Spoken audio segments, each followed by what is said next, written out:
Hello everyone, Charles Watts here, the Arsenal correspondent at Goal, joining you on match day. Arsenal back in action tonight against Crystal Palace in the Premier League, looking to make it 4 successive Premier League wins, 5 successive wins in all competitions. But it's going to be tough against Crystal Palace side, who are unbeaten in the last 4 matches against Arsenal. I believe that is the longest in their history when it comes to games against Arsenal. I remember growing up, my days off, Palace were the absolute whipping boys for Arsenal. I used to beat them all the time, comfortably. Not quite been the case in recent years. I think there's been some difficult nights for Arsenal, days for Arsenal against Palace, not least in that towards the end of that Unai Emery first season when Arsenal lost 2-1, when Wilfried Zaha got the better of Mustafi and started to put the halt on Arsenal's charge for a Champions League spot. But hopefully we're going to be better than that tonight, and we're going to overcome what will be a tricky Palace team who haven't started the season too well. And Arsenal in confident mood, so they'll fancy their chances this evening. I will be at the Emirates, so I'll try and do what I usually can. So I'll definitely be doing a live broadcast before the game, reacting to the team news and showing you guys the warm-ups as usual. So please do join me for that, and I'll try, if I get time afterwards, to do the player ratings video as well. So thought I'd talk about that game a little bit today in today's video, looking at some of the big talking points ahead of it, a bit of a predicted 11 at the end, and also a couple of other little Arsenal tidbits to talk about. We'll start with Thomas Partey. It is party time, ladies and gentlemen. Hopefully tonight, barring any last minute complications, we will see the return of Thomas Partey. First time since that game against Tottenham on December 6th, which feels an awful long time ago now, that we would have seen Arsenal's 45 million signing from Atletico Madrid in a match day squad. I don't think he'll start. I think Mikel will probably resist the urge to start him, might give him half an hour or so in the second half just to get some minutes into his legs. Been very careful with Thomas Partey in the last couple of weeks. He has been training fully for 2 weeks now, but unlike before when he was kind of rushed back into action for that Tottenham game, kind of out of necessity than anything else because of the awful run of form Arsenal were in at that point, but because they've been winning games, it's given Arteta a little bit more time to ease him back in. They've done that, they've taken their time, but I think he'll certainly feature in the squad today. Like I said, I think he'll probably be on the bench, but you never know. We'll wait and see. But it's going to be very good to have Thomas Partey back, and you know, Mikel Arteta is in full agreement of just how important he is going to be. We spoke to him in a press conference. The quotes sort of went live last night at 10:30. You'll probably be able to see them. I've got a piece on Thomas Partey going live on Goal today, so please do look out on goal.com for that. I'll drop it on my social media as well. And we asked Mikel, you know, have you seen enough already from Thomas, even in his fleeting appearances, to suggest that he's going to make a big difference? He says absolutely. Obviously, because we were able to watch him in training and who he is as well, I think he's a different presence. He brings something different to the team. It's not just about talent. It's not just about physicality. It's about who he is as a person. He makes players better around him, and that is a big quality. I think we've seen that already in the fleeting appearances he's been on the pitch. You go back to that game against Old Trafford, and you know, Mohamed El Neni looked like prime Pirlo next to him in that game. He just makes such a big difference. I've been saying it for a long time. He's going to transform this Arsenal team when he's fully integrated and he's fully fit. He's going to help massively in defence, but going forward as well, he's going to make a huge difference. You know, he's unrivaled when it comes to that quality of driving from deep within this Arsenal squad and getting up in support of the attack. You know, no one else can do that in that Arsenal midfield, and he's going to really link up well. I think it's even more exciting that he's coming into the team now with Smith Rowe playing so well as the number 10. I think those two could combine pretty well and cause opposition all sorts of problems, and certainly open up space for the forwards. So I think he's going to make a really big difference. Mikel Arteta saying we haven't really seen the impact we believe he could have in the team yet because of the injuries. Obviously, we have missed him. I think it's going to be a big bonus if we can keep him fit. He's in a really good place. He's settled really well in the dressing room, around the staff. He's a special character, and hopefully we can see him on the pitch finally. And I think we will do that tonight. Can't wait for that, even if it is just half an hour or 25 minutes or so in the second half tonight. Seeing Thomas Partey back in action, it's going to be a fantastic lift for everyone, for the teammates, for the fans back home, for Arteta and for the club, because Arsenal spent an awful lot of time trying to bring him in during the summer. They spent an awful lot of money, and we haven't seen that yet in terms of what that's going to bring to the pitch because of the injury problems. But those injury problems now, fingers crossed, are behind him, and Thomas Partey is back for Arsenal. So can't wait for that one. A little bit on Mustafi and his future. Been lots of talk about him potentially leaving this January window. We spoke to Mikel Arteta about that. He seems to be saying that Mustafi will stay. I'm going to caveat this a little bit by still saying that I think if Arsenal do receive a tempting offer for Mustafi before the end of this month's transfer window, they'll be more than happy to let him go. But Mikel Arteta, for now, publicly anyway, saying he's backing Mustafi and saying he's probably going to keep him till the end of the season. He said his future right here is now. I'm trying to help. We have Papa, Socrates, that probably is going to leave the club this window. William Saliba has already gone on loan, so we don't have that many centre-backs right now. Gabriel has been out for a period. David Luiz has been injured, so the situation is completely different from before. So Mikel there saying that he needs Luiz and that his future right now is at Arsenal. Obviously, he's out of contract in the summer, so he will be leaving in a few months' time anyway. But I still think that if a bid came in for Arsenal and they could get him off the books now, then they probably would take that between now and the end of the window. But he certainly, I think Mustafi showed at the end of last season under Mikel, there's a good player there. He's cut out the errors that we've seen so often from him. He played a really important role in the end of that season when Arsenal made that charge towards the FA Cup. Unfortunately for Mustafi, he got injured in the semi-final against Man City, so he missed the final. He wasn't involved against Chelsea, which is a bit of a shame considering he'd been playing so well up to that point. But I don't think any Arsenal fans are going to shed too many tears when Mustafi finally goes. It's been a bit of an expensive mistake, that one, and we are coming to the final few months of Mustafi's Arsenal career. But Mikel Arteta saying here that it's probably a few months to go and it's not going to happen just yet with that exit. He had some nice words to say about Mustafi as well. He said, look, he came back from a really difficult injury when he got injured at the end of last season. Up to that period, I think he was doing really well. I think his performances were increasing and getting better and better. I do agree with Mikel on that. As I said, I thought he played well. When he came back, it was a moment. We had 7 or 8 centre-backs, so he had to get his performance level up. I think physically he needed some time. Then he started to play some games in Europe, and I think he done well. Now it's about making that next step up to be a starter. And the reality is we have to change for different reasons, use different personnel. He's been very close in a few games, but now we've found a partnership that has given us clean sheets.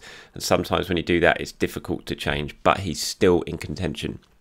I think when you look at it now with Mustafi, he's going to find it very difficult to get minutes between now and the end of the season, especially now the group stages of the Europa League are out of the way and that Arsenal obviously aren't in the League Cup anymore. He might play in the FA Cup going forward, but when you think Arsenal got Southampton and Wolves potentially in the next few rounds, maybe not, because you've got Pablo Mari, Gabriel and Rob Holding, David Luiz, all well ahead of Mustafi in the pecking order now. So I think it's going to be very, very difficult for him to get minutes, and which is why, no matter what Mikel says here, I still think there's a very good chance that if a decent offer or a tempting bid came in to take Mustafi away from Arsenal this month, then the club would probably take it, and I think the player would probably take it as well if it suited him. So I still think that's one to keep an eye on between now and the end of the window in terms of a potential exit for Arsenal is Mustafi, but Mikel backing his man at the moment.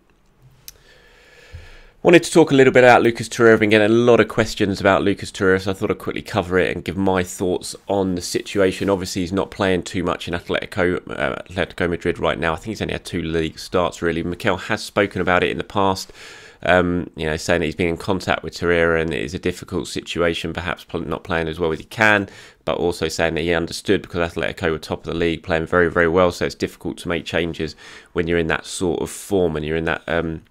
and you have a settled team, which Diego Simeone clearly has. But it's a worrying situation. It's definitely a big problem for Arsenal, the Torreira situation, because Arsenal wanted him to go out on Atletico. They didn't get an obligation to buy or anything as part of the loan deal, but they felt that he could go and have a very good season in Spain at a club which looked like was going to suit him, under a manager which looked like it was going to suit him, and that was certainly going to help in terms of his value and protecting his value and potentially increasing his value despite his contract beginning to run down at Arsenal.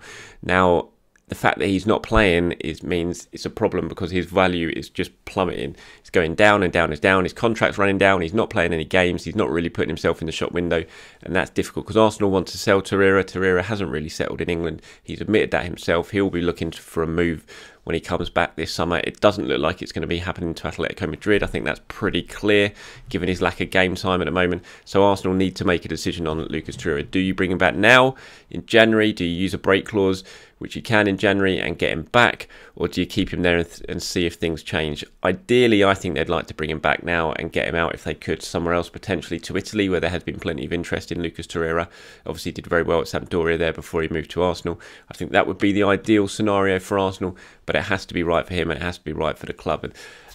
So it's a difficult situation for them, and it's one that they're probably seeing an asset, a sellable asset in the summer, with his value decreasing all the time. And that was always a risk, I suppose, when you send him out on loan without getting an obligation to buy. But you know, I think they felt, and I think I was kind of in agreement as well, that I thought it was a decent move that Atletico won, and it would work out pretty well. And either they'd take him on a permanent deal at the end of the season, or he'd at least have his, you know, play a lot of games and have his value protected while he's over there. But it hasn't worked out like that, and it's becoming a big problem for Arsenal. So for all of you who've been asking the questions about it, that is my view. I think they should probably get him back if they can, and get him out somewhere else, potentially to Italy, and try and protect his value a little bit before selling in the summer. There's lots of sort of conspiracy theories going around that Atletico are doing this on purpose because they're so annoyed at what Arsenal did with Thomas Partey in the summer. And they're doing this basically out of spite to get back at Arsenal. They got Torreira in. They know that they know that Arsenal wanted to sell. They didn't agree to an obligation to buy. They got him in, and now they're letting his value decrease all the time. And the fact that they went out and signed Kondogbia soon after as well, which I think they got special dispensation from La Liga to go and do that. You know, Arsenal wouldn't have had any idea they were going to do that when they agreed to let him have Torreira on loan for the season. And I think if they knew that would have happened, they wouldn't have let him go out there, because it would have been another player coming in to block his path to the first team. But that's what Atletico did. La Liga let him do it, and it's become a real problem for Arsenal, and one they need to try and solve pretty quickly.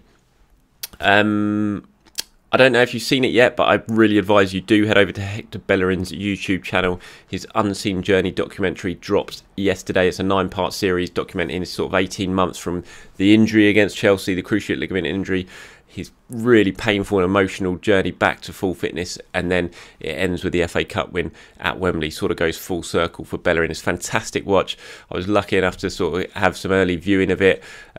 Really good bits with Kieran Tierney in there, sort of talking about their relationship. We all know about the fullback union at Arsenal and the relationship, the bond between Tierney and Bellerin, and Tierney really sort of spells it out during this documentary just how important Bellerin has been to him during his time at Arsenal. I did a story on it yesterday. I put out a couple of sort of exclusive clips I got from the documentary makers about it. So head over to my Twitter account if you haven't seen it yet, and give it a read. I'll drop the piece in the bit below as well, so you can have a read of it, because it is well worth it, and it says an awful lot about how important Bellerin is behind the scenes. I know he gets a bit of flack, Bellerin, I think pretty unfairly, to be honest.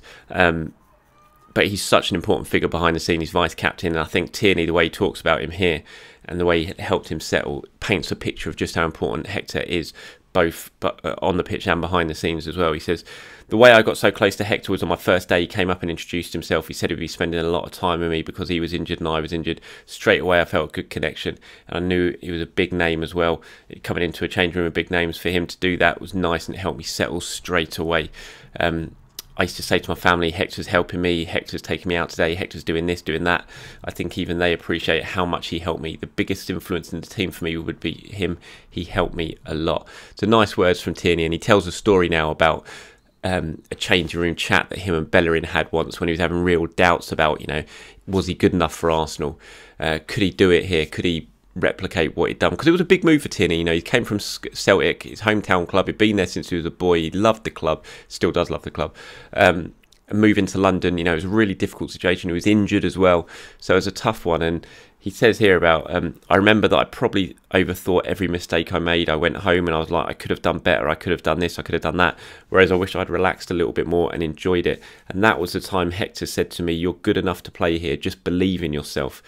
That helped me so much, just that little talk. It was after training in the change room. Me and him had gone to a gym session, and after it we sat down for an hour and spoke. I think that changed everything for me. I went home that night feeling much better about myself. I remember texting him saying, thanks so much, it helped me so much. I went in the next day with a different mindset, a different confidence, and it was a big part to do with Hector. Really nice stuff from Tierney. They're really opening up and giving a good insight into how important Bellerin is. And like I said, I do advise you, head over to Bellerin's YouTube channel and have a watch of this documentary, because it's fantastic insight into what it's like for professional footballers coming back from an injury like Hector had, and gives really good background information, good interviews. Rob Holding, Tierney, lots of interviews and things like that, and it is well worth a watch. It's a fantastic piece of film.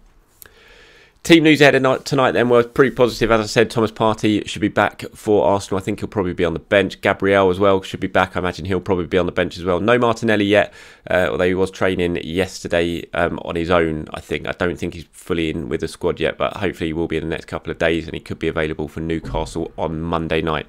So team news-wise, really positive stuff for Arsenal. Only really Martinelli out. Predicted 11. I don't think we're going to see too many changes. Like I said, I think Partey and Gabriel will probably be on the bench. I think Gabriel definitely will be. I think it's quite tough to split up that centre-back partnership of Mari and Holding at the moment. Maybe Partey will come in, but I still think it's probably going to err on the side of the caution and be and start on the bench. So my predicted 11 for tonight: Hector Bellerin, Leno in goal, obviously. Hector Bellerin right back, Mari and Holding as the centre backs, Kieran Tierney at the left back. Central midfield partnership, I'm going to go Xhaka and Ceballos for this one. Could well be Elneny instead of Ceballos, but I think I'm going to go with the Spaniards. So Xhaka and Ceballos as the midfield 2. Then I'm going to go with the front 4 of Saka on the right, Smith Rowe at number 10, Aubameyang as the left winger, and Alexander Lacazette as the central striker. And then, yeah, with Partey and Gabriel and everyone else on the bench. Thank you very much for watching, everyone. Like I said, I will be at the Emirates tonight, so please do look out for the usual post-match, pre-match and post-match videos. Yeah, head over to my Twitter for all the updates from the game, and head over to goal.com for all the Arsenal news, all the build-up and all the reaction after the match. Thanks for watching, everyone. Enjoy the rest of your day, and wherever you're watching around the world tonight, enjoy the game.